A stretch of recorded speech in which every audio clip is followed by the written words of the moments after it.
most important to us is that the names of the survivors are handled with care and redacted, and that nobody's personal or identifying information is released, none of the survivors.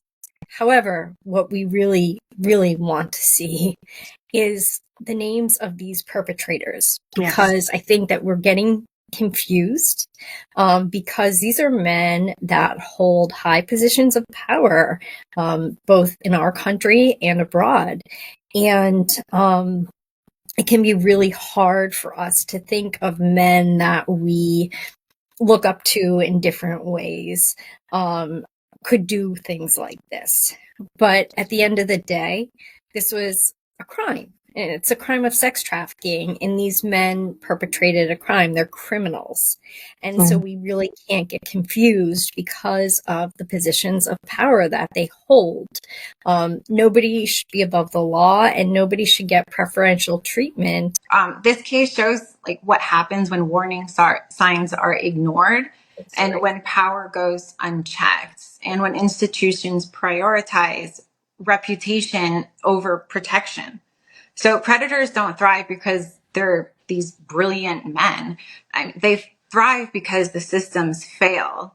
So I feel that we shouldn't be focusing on the survivors and who did what. Like, that is not the focus. The focus should be on the fact that this wasn't the action of just one man.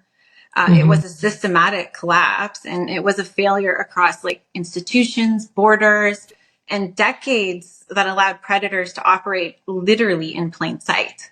So those are the kinds of things that people should be focusing on, not whose name is redacted. And we don't want to be sensationalized. What's important here is protecting our future generation from what has happened before and finding those loopholes so that we can have a system that actually works. Trafficking, by its very nature, thrives on a culture of secrecy.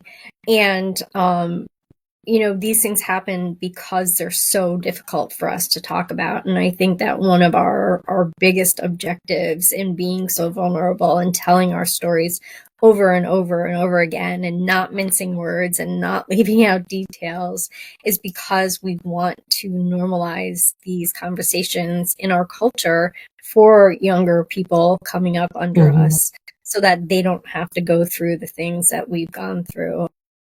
At this point, do you all feel confident? Do you trust that the DOJ is going to release everything?